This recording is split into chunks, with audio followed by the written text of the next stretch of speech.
മുത്തുനബി സല്ലല്ലാഹു അലൈഹി വസല്ലമ തങ്ങൾ ജനിക്കുന്നതിൻ്റെ 1000 വർഷം മുമ്പ് ലോകം മുഴുവൻ അടക്കി ഭരിച്ചിരുന്ന ഹിമ്യർ ബിൻ വറദഅ എന്ന പേരുള്ള ഒരു രാജാവുണ്ടായിരുന്നു. ധാരാളം മന്ത്രിമാരും ഒരു വലിയ പട്ടാള സൈന്യവും എപ്പോഴും അദ്ദേഹത്തിനൊപ്പം ഉണ്ടാകും. വിവിധ നാടുകളിൽ നിന്നും തെരഞ്ഞെടുത്ത ദിശനാശാലികളും പണ്ഡിതന്മാരും അടങ്ങുന്ന ലക്ഷക്കണക്കിന് ഉപദേഷ്ടാക്കളും അദ്ദേഹത്തെ അനുഗമിച്ചു കൊണ്ടേയിരിക്കും. രാജാവും പരിവാരങ്ങളും ഏത് നാട്ടിലെത്തിയാലും അവിടുത്തുകാർ അവരെ ആദരിക്കുകയും മാന്യമായി സ്വീകരിക്കുകയും ചെയ്യാറുണ്ട്. السلام عليكم ورحمة الله وبركاته. بسم الله الرحمن الرحيم. الحمد لله رب العالمين. الصلاة والسلام على أشرف الأنبياء والمرسلين وآل كل والصحابة أجمعين. اللهم صل وسلم وبارك على رسولك سيدنا محمد وعلى آل وأصحاب سيدنا محمد. ഏറ്റവും സ്നേഹം നിറഞ്ഞ സഹോദരിമാരെ സഹോദരന്മാരെ, സൂറത്തുൽ ഫീലിനെ കുറിച്ചാണ് നമ്മൾ സംസാരിച്ചു കൊണ്ടിരിക്കുന്നത്. കഴിഞ്ഞ ക്ലാസ്സിൽ അബ്രഹത്ത് രാജാവും കൂട്ടരും കഅബ പൊളിക്കാൻ പുറപ്പെട്ടതും അവർക്ക് അനുഭവപ്പെട്ട വിപത്തുകളുമൊക്കെ നമ്മൾ കഴിഞ്ഞ ക്ലാസ്സിൽ പറഞ്ഞു കഴിഞ്ഞു. ഇന്നത്തെ ക്ലാസ്സിൽ എന്താണ് കഅബ, ആ കഅബയുടെ ചരിത്രം എങ്ങനെ എന്നതിനെക്കുറിച്ച് ചെറിയൊരു രൂപത്തിലുള്ള വിശദീകരണമാണ് സംസാരിക്കാൻ ഉദ്ദേശിക്കുന്നത്. അള്ളാഹു സ്വീകരിക്കുമാറാവട്ടെ. ഭൂമി ലോകത്ത് മനുഷ്യന് വേണ്ടി സ്ഥാപിച്ച ആദ്യത്തെ വീടാണ് കഅബ ഷരീഫ്. ഏതൊരു മുസ്ലിമായ മനുഷ്യനും നിസ്കരിക്കാൻ വേണ്ടി തിരിഞ്ഞു നിൽക്കുന്നത് ആ കഅബയിലേക്കാണ്. ഏതൊരു മുസ്ലിമും മരണപ്പെട്ടു കഴിഞ്ഞാൽ തിരിച്ചു കിടത്തുന്നതും കഅബയുടെ ഭാഗത്തേക്കാണ്. ഇന്ന അവ്വല ബൈത്തിൻ വുളിഅ ലിന്നാസി ലല്ലദീ ബിബക്കത മുബാറകൻ വഹുദൻ ലിൽ ആലമീൻ. തീർച്ചയായും ജനങ്ങൾക്ക് വേണ്ടി സ്ഥാപിക്കപ്പെട്ട ആദ്യത്തെ ആരാധനാ മന്ദിരം അത് ബക്കയിലുള്ളതാണ്. അത് അനുഗ്രഹീതമായും ലോകർക്ക് മാർഗദർശകമായും നിലകൊള്ളുന്നു. ഉമ്മുൽ ഖുറ, ബക്ക എന്നൊക്കെ മക്കയുടെ മറ്റു 2 നാമങ്ങളാണ്. ബക്ക എന്ന് പറഞ്ഞാൽ ആളുകൾ തിങ്ങിക്കൂടുന്ന രാജ്യം എന്നാണ് ഉദ്ദേശിക്കുന്നത്. വഇദ് ജഅൽനൽ ബൈത മസാബത്തൻ ലിന്നാസി വഅംന വത്തഖിദൂ മിൻ മഖാമി ഇബ്രാഹീമ മുസല്ലാ വഅഹിദ്നാ ഇലാ ഇബ്രാഹീമ വഇസ്മാഈല അൻ طهر بيتي للطائفين والعاكفين والركع السجود. ആ കഅബയെ ജനങ്ങൾ സമ്മേളിക്കുന്ന സ്ഥലവും ഒരു സുരക്ഷിത കേന്ദ്രവുമായി നാം നിശ്ചയിച്ചതും അങ്ങ് ഓർക്കണം നബിയെ. ഇബ്രാഹിം നബി അലൈഹിസ്സലാത്തു വസ്സലാം നിന്ന് നിസ്കരിച്ച സ്ഥാനത്തെ നിങ്ങൾ നിസ്കാരവേദിയായി സ്വീകരിക്കണേ. തവാഫ് ചെയ്യുന്നവർക്കും ഇഅ്തികാഫിരിക്കുന്നവർക്കും തലകുനിച്ചും സാഷ്ടാംഗം ചെയ്തും നിസ്കരിക്കുന്നവർക്കും എൻ്റെ ഭവനത്തെ നിങ്ങൾ ഇരുവർക്കും ശുദ്ധമാക്കി വെക്കുക എന്നതായിരുന്നു ഇബ്രാഹിം നബിക്കും ഇസ്മായിൽ നബിക്കും നാം കൽപ്പന നൽകിയത്. അല്ലാഹു തആല പറയാണ്, മഖാം ഇബ്രാഹിം എന്ന് പറഞ്ഞാൽ ഇബ്രാഹിം നബി അലൈഹിസ്സലാത്തു വസ്സലാം കഅബ പുതുക്കി പണിതപ്പോൾ കയറി നിന്ന സ്ഥലമാണ്. അതേപോലെ തന്നെ ഇബ്രാഹിം നബി അലൈഹിസ്സലാമിൻ്റെ കാൽപാദം പതിഞ്ഞതുമായ ഒരു കല്ലാണ് മഖാം ഇബ്രാഹിം എന്നത്. ആദം നബി അലൈഹിസ്സലാത്തു വസ്സലാമിനെ സൃഷ്ടിക്കുന്നതിന് മുമ്പ് ആകാശത്തിലുള്ള ബൈത്തുൽ മഅമൂറിൻ്റെ ആകൃതിയിലും സൂത്രത്തിലുമായി ഭൂമിയിൽ ഒരു വീട് നിർമ്മിക്കാൻ വേണ്ടി അല്ലാഹു സുബ്ഹാനഹു വ തആല മലക്കുകൾക്ക് നിർദ്ദേശം നൽകി. അതിൻ്റെ അടിസ്ഥാനത്തിൽ മലക്കുകളാണ് ആദ്യമായി കഅബ നിർമ്മാണം നടത്തിയത്. അപ്പോൾ പരിശുദ്ധ കഅബയുടെ പ്ലാനിങ് ഉണ്ടാക്കിയത് മലക്കുകളാണ്. ശേഷം ആദം നബി അലൈഹിസ്സലാത്തു വസ്സലാം നിർമ്മാണ പ്രവർത്തനങ്ങളൊക്കെ നടത്തി സ്വർഗം വിട്ട് ഭൂമിയിലെത്തിയ ആദം നബി അലൈഹിസ്സലാമിന് അസ്വസ്ഥത അനുഭവപ്പെട്ടു, സമാധാനം നഷ്ടപ്പെട്ടു. അപ്പോൾ അതിന് പരിഹാരമായി അള്ളാഹു പറഞ്ഞു കൊടുത്തതാണ് ഭൂമിയിൽ അള്ളാഹുവിന് വേണ്ടി ഒരു വീട് നിർമ്മിക്കാൻ. ജിബ്രീൽ അലൈഹിസ്സലാത്തു വസ്സലാം അറിയിച്ചു കൊടുത്തതിൻ്റെ അടിസ്ഥാനത്തിൽ ആദം നബി അലൈഹിസ്സലാത്തു വസ്സലാം പുനർനിർമ്മാണം തുടങ്ങി. അതിനുശേഷം ശീസ് നബി അലൈഹിസ്സലാത്തു വസ്സലാമും അനുയായികളുമാണ് പിന്നീട് കഅബ പുനർനിർമ്മാണം നടത്തിയത്. അപ്പം ഭൂമിയിൽ വെച്ച് ആദ്യമായി കഅബ നിർമ്മിക്കുന്നതും അതിൽ വെച്ച് നിസ്കരിക്കുന്നതും അതിനെ തവാഫ് ചെയ്തതുമൊക്കെ ആദം നബി അലൈഹിസ്സലാത്തു വസ്സലാമാണ്. പിന്നീട് നൂഹ് നബി അലൈഹിസ്സലാത്തു വസ്സലാമിൻ്റെ കാലത്ത് വെള്ളപ്പൊക്കം ഉണ്ടായപ്പോൾ 7 ആകാശത്തേക്ക് കഅബ ഉയർത്തപ്പെടുകയും ആ സമയത്ത് അതിൻ്റെ അടുക്കൽ വെച്ച് മലക്കുകൾ ആരാധന നിർവഹിക്കുകയും ചെയ്തിരുന്നു. ഓരോ ദിവസവും 70,000 മലക്കുകൾ അതിൽ പ്രവേശിക്കുകയുമുണ്ടായിരുന്നു. അതിശക്തമായ പ്രളയത്തിന് ശേഷം കഅബയുടെ സ്ഥാനം തന്നെ അവ്യക്തമായി. ഇബ്രാഹിം നബി അലൈഹിസ്സലാത്തു വസ്സലാമിൻ്റെ കാലം വരെ കഅബ അങ്ങനെ തന്നെ തുടർന്നു. പിന്നീട് ഇബ്രാഹിം നബി അലൈഹിസ്സലാത്തു വസ്സലാമിലേക്ക് ജിബ്രീൽ അലൈഹിസ്സലാത്തു വസ്സലാമിനെ പറഞ്ഞയച്ച് ഇബ്രാഹിം നബി അലൈഹിസ്സലാമിന് കഅബയുടെ സ്ഥാനം കാണിച്ചു കൊടുക്കുകയും കഅബ പുതുക്കി പണിയാൻ നിർദ്ദേശിക്കുകയും ചെയ്തു. അങ്ങനെയാണ് ജിബ്രീൽ അലൈഹിസ്സലാത്തു വസ്സലാമൊക്കെ ആ വിഷയം പറഞ്ഞു കൊടുത്തു. ഇബ്രാഹിം നബിയും മകൻ ഇസ്മായിൽ നബി അലൈഹിസ്സലാത്തു വസ്സലാമും കൂടിയിട്ട് ആ നിർദ്ദേശമനുസരിച്ച് കഅബ നിർമ്മാണം ആരംഭിക്കുകയും ചെയ്തു. ربنا إني أسكنت من ذريتي بواد غير ذي زرع عند بيتك المحرم. ഞങ്ങളുടെ രക്ഷിതാവേ, എൻ്റെ സന്തതികളിൽ നിന്ന് ചിലരെ കൃഷിയൊന്നുമില്ലാത്ത ഒരു താഴ്വരയിൽ നിന്റെ പവിത്രമായ ഭവനത്തിൻ്റെ കഅബയുടെ അടുത്ത് ഞാനിതാ താമസിപ്പിച്ചിരിക്കുന്നു. ഈ ആയത്തിൽ നിന്ന് തന്നെ നമുക്ക് മനസ്സിലാക്കാം, ആദം നബി അലൈഹിസ്സലാത്തു വസ്സലാമിൻ്റെ കാലത്തു തന്നെ കഅബ ഉണ്ടായിരുന്നു. പിന്നീട് ആ കഅബയെ പുതുക്കി പണിയുകയും ആണ് ചെയ്തത് എന്ന് ഈ ആയത്തിൽ നിന്ന് നമുക്ക് ബോധ്യപ്പെടും. ഇമാം ബുഖാരി റളിയല്ലാഹു അൻഹു നിവേദനം ചെയ്യുന്ന ഒരു ഹദീസിൽ കാണാം, ഭൂമിയുടെ ഉപരിതലത്തിൽ ഒരു മൺകൂന പോലെ ഇബ്രാഹിം നബി അലൈഹിസ്സലാത്തു വസ്സലാം മകൻ ഇസ്മായിൽ നബി അലൈഹിസ്സലാമിനെ മക്കയിൽ താമസിപ്പിച്ചതായ വേളയിൽ അവിടെ ഉണ്ടായിരുന്നു. വെള്ളപ്പൊക്കത്തിൽ ജലം അതിന് ഇരുവശത്തുകൂടി മാറിപ്പോകുകയായിരുന്നു ചെയ്തത്.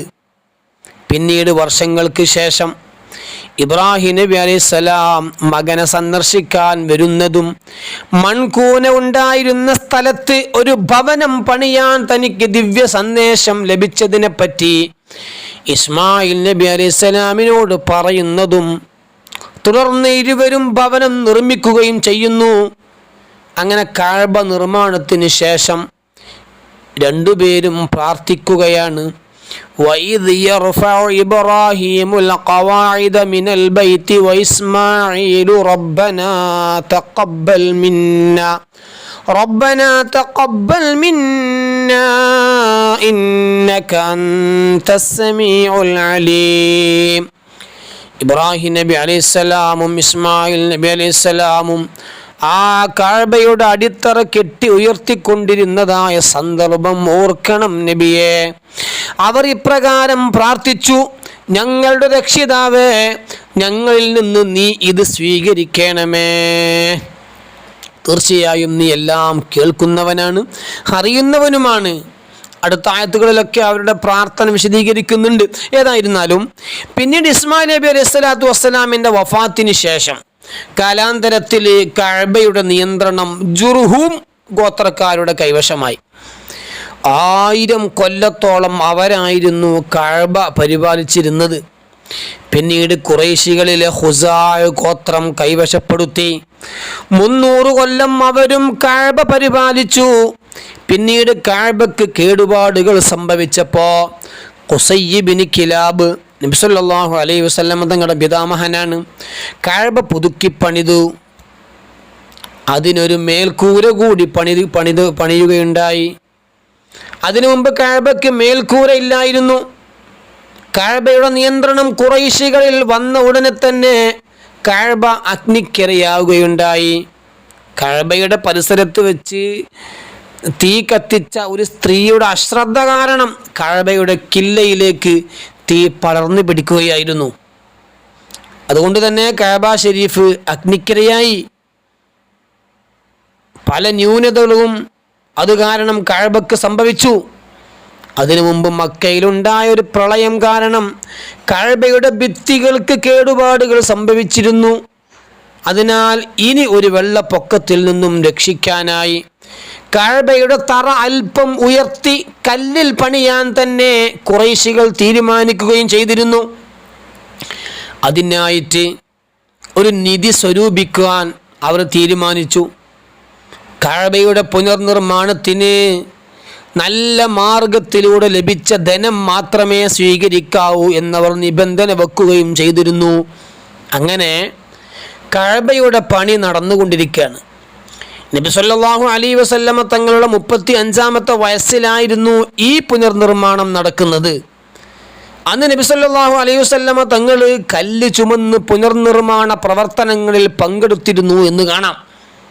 ഹജറുൽ അസ്വദ് യഥാസ്ഥാനത്ത് ആരാണ് വെക്കുക എന്ന വിഷയത്തിൽ ആ സമയത്ത് അവർക്കിടയിൽ തർക്കമുണ്ടായി.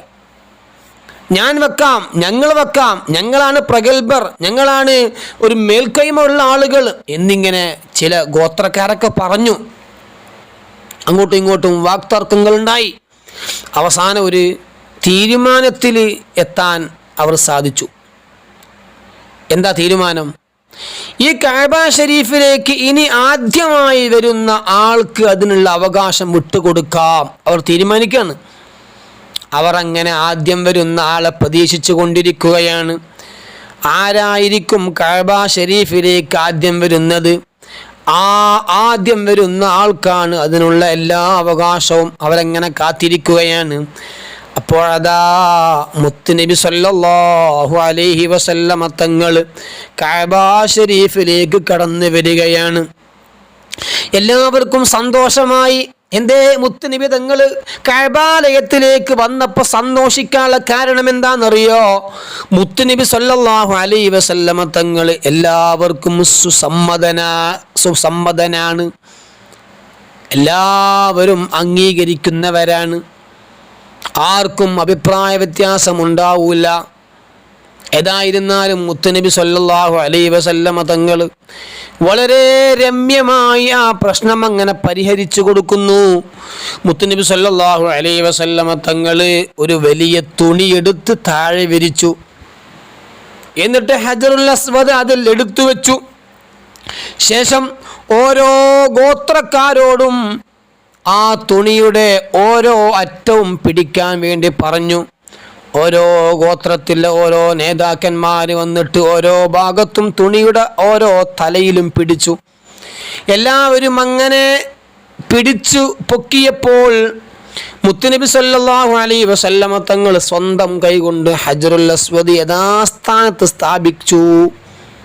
കഅബയുടെ പുനർനിർമ്മാണത്തിന് നേരായ വഴിയിലൂടെ ലഭിച്ച പണം മാത്രമേ വിനിയോഗിക്കാവൂ എന്ന നിബന്ധന വെച്ചത് കൊണ്ട് തന്നെ ഖുറൈശികൾക്ക് സാമ്പത്തിക ബുദ്ധിമുട്ട് വന്നു. പിരിച്ചെടുത്ത കാശ് തികഞ്ഞില്ല. അതിനാൽ ഇബ്രാഹിം നബി അലൈഹി സ്വലാത്തു വസ്സലാം പടുത്തുയർത്തിയതായ തറയുടെ മുഴുവൻ ഭാഗങ്ങളും ഉൾപ്പെടുത്തി കഅബ പുതുക്കി പണിയാൻ അവർക്ക് സാധിച്ചില്ല. അതുകൊണ്ട് തന്നെ കഅബയുടെ വടക്ക് ഭാഗത്ത് കുറച്ച് സ്ഥലം ഒഴിച്ചു നിർത്താൻ അവർ നിർബന്ധിതരാവുന്നു. അതാണ് ഹിജ്ർ ഇസ്മായിൽ. പിന്നീട് നബി സല്ലല്ലാഹു അലൈഹി വസല്ലമ തങ്ങളുടെ കാലത്തോ 4 ഖലീഫമാരുടെ കാലത്തോ കഅബ ഷരീഫിൽ കാര്യമായ നിർമ്മാണ പ്രവർത്തനങ്ങളൊന്നും നടന്നിട്ടില്ല. എന്നാൽ ഇബ്രാഹിം നബി അലൈഹി സ്വലാത്തു വസ്സലാം പടുത്തുയർത്തിയ തറയിൽ പൂർണ്ണമായും കഅബ പുനർനിർമ്മിക്കണമെന്നും പടിഞ്ഞാറ് ഭാഗത്തേക്ക് ഒരു വാതിൽ വെക്കണമെന്നും നബി സല്ലല്ലാഹു അലൈഹി വസല്ലമ തങ്ങൾ ആഗ്രഹിച്ചിരുന്നതായി ഹദീസുകളിൽ കാണാം.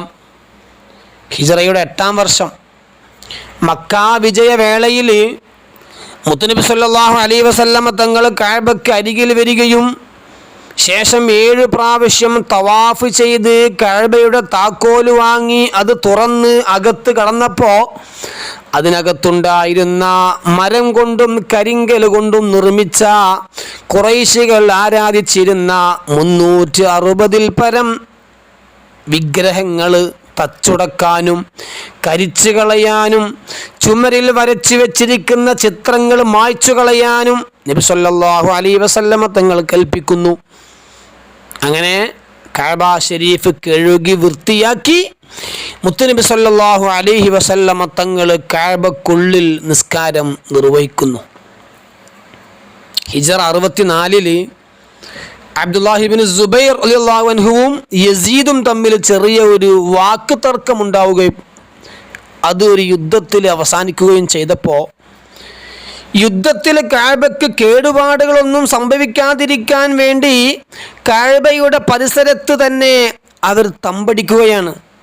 കൂട്ടത്തിൽ ഒരാൾ തീ കത്തിക്കുന്നതിനിടയിൽ അതിശക്തമായ കാറ്റ് അടിച്ചു വീശിയതിനാൽ ഒരു തീപ്പൊരി ഹൈമയിൽ പടർന്നു പിടിക്കുകയും താമസിയാതെ അത് കഅബയിലേക്ക് വ്യാപിക്കുകയും ചെയ്തപ്പോൾ കില്ലയടക്കം കത്താൻ തുടങ്ങി.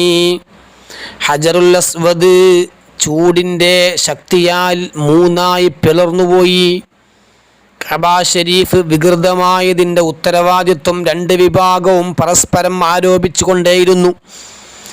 ഉടനെ അബ്ദുല്ലാഹിബ്നു സുബൈർ റളിയല്ലാഹു അൻഹു മക്കയിലെയും മദീനയിലെയും പണ്ഡിതന്മാരെയും പ്രധാനികളെയും വിളിച്ചു വരുത്തി പുനർനിർമ്മാണ നടപടികൾ സ്വീകരിക്കാനുള്ള ചർച്ച നടത്തുന്നു.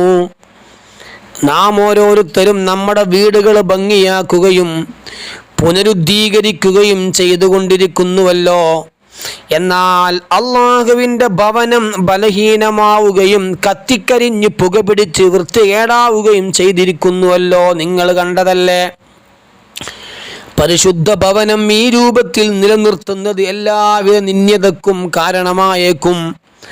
അതിനാൽ മുത്തുനബി സല്ലല്ലാഹു അലൈഹി വസല്ലമ തങ്ങളുടെ ആഗ്രഹം പോലെ ഇബ്രാഹിം നബി അലൈഹി സ്വലാത്തു വസ്സലാം കെട്ടിയ തറയിൽ കഅബ പുനരുദ്ധീകരിക്കണം. പിന്നീട് പുനരുദ്ധീകരിക്കാൻ ആവശ്യമായ വിലപിടിപ്പുള്ള കല്ലുകൾ ശേഖരിച്ചു കൊണ്ടുവന്നു. എന്നാൽ കഅബ പൊളിക്കാൻ ആരും മുന്നോട്ട് വന്നില്ല.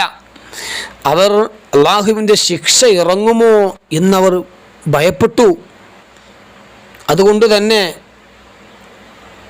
അത് പേടിച്ചുകൊണ്ട് പലരും മദീനയിലേക്ക് താമസമാക്കി. കഅബ പൊളിക്കാൻ ആരും തയ്യാറായില്ല.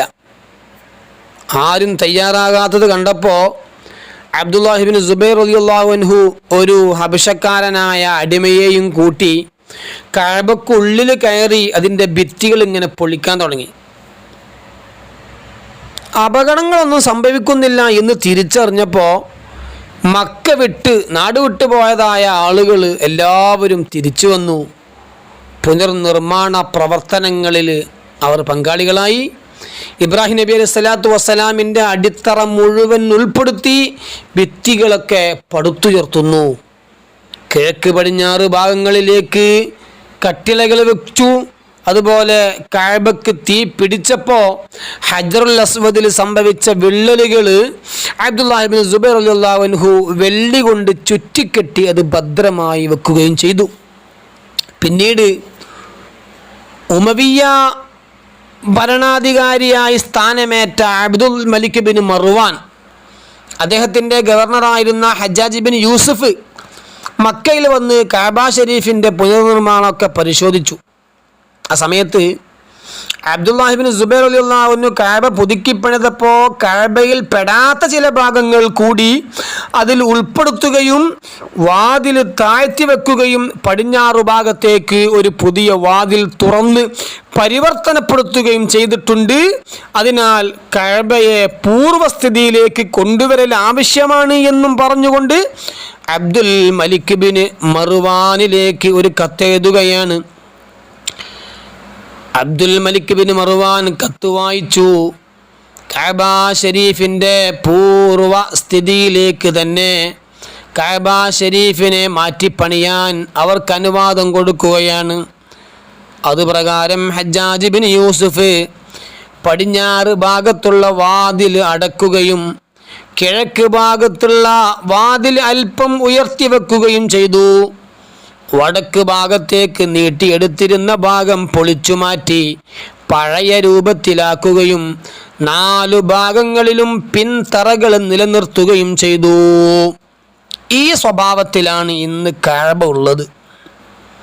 മസ്ജിദുൽ ഹറാമിൻ്റെ മധ്യഭാഗത്തായി 40 അടി നീളവും 35 അടി വീതിയും 50 അടി ഉയരവുമുള്ള ദീർഘചതുരാകൃതിയിലുള്ള ഘടനയാണ് ഇന്ന് കാണുന്ന കഅബ ഷരീഫ്. അതിൻ്റെ കിഴക്കു തെക്കേ മൂലയിലാണ് ഹജറുൽ അസ്വദ്. ഹജറുൽ അസ്വദ് കഅബയുടെ തറയിൽ നിന്നും 5 അടി ഉയരത്തിലാണ് നിലകൊള്ളുന്നത്.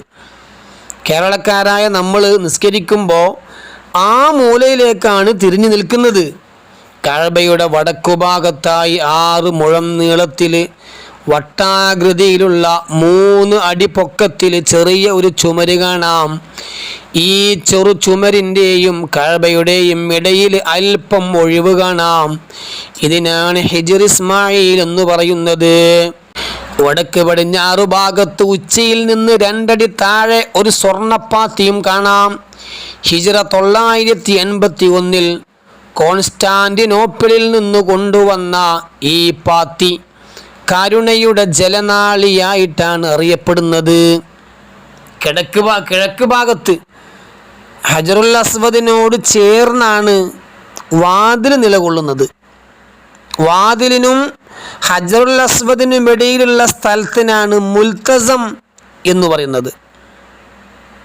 കിഴക്ക് ഭാഗത്ത് ചില്ലിൽ കൂട്ടിലാണ് മഖാം ഇബ്രാഹിം സ്ഥാപിച്ചിട്ടുള്ളത്. കിഴക്കു ഭാഗത്തു തന്നെയാണ് സംസം കിണറുള്ളത്. റുക്കുനുൽ ഷാമി, റുക്കുനുൽ ഇറാഖി, റുക്കുനുൽ അസ്വദ്, റുക്കുനുൽ യമാനി എന്നീ പേരുകളിലാണ് കഅബയുടെ 4 മൂലകൾ അറിയപ്പെടുന്നത്. കഅബയുടെ വടക്ക് കിഴക്ക് മൂല ഷാമിൻ്റെ ഭാഗത്തേക്കും, കഅബയുടെ തെക്ക് പടിഞ്ഞാറ് മൂല യമനിൻ്റെ ഭാഗത്തേക്കും, കഅബയുടെ വടക്ക് പടിഞ്ഞാറ് മൂല ഇറാഖിൻ്റെ ഭാഗത്തേക്കുമാണ്. കഅബ ഷരീഫിനെ ആദരിച്ചുകൊണ്ട് അതിനെ ധരിപ്പിക്കുന്ന ഒരു വസ്ത്രമുണ്ട്, നമുക്കൊക്കെ അറിയാം, അതാണ് കിസ്വ.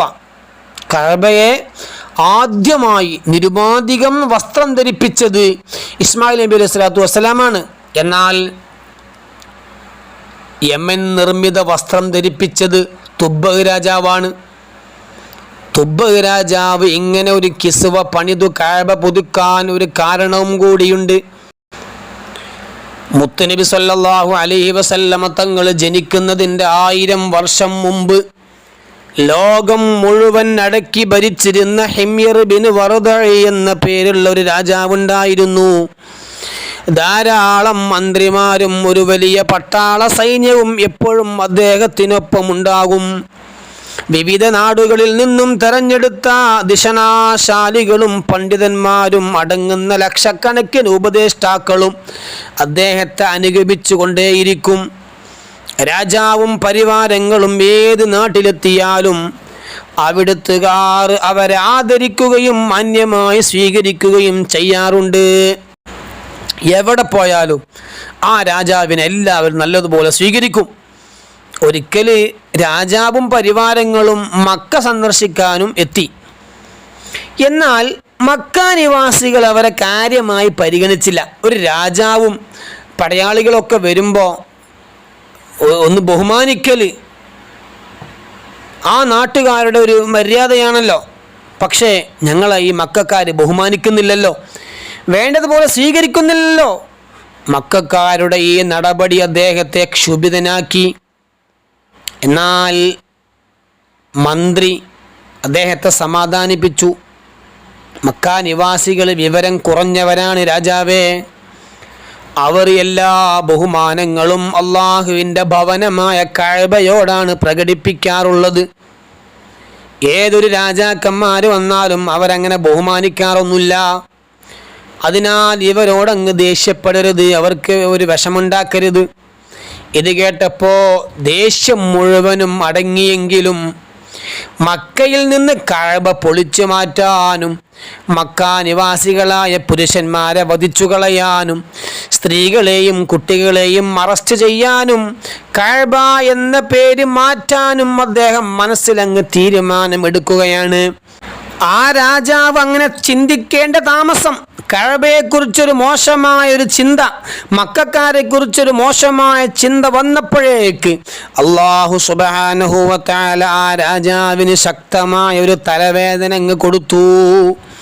അദ്ദേഹത്തിൻ്റെ മൂക്ക്, ചെവി, കണ്ണ്, വായ എന്നിവിടങ്ങളിൽ നിന്ന് അതിശക്തമായ ദുർഗന്ധം വമിക്കുന്ന ഒരു തരം വെള്ളം പുറത്തേക്ക് വരാൻ തുടങ്ങി.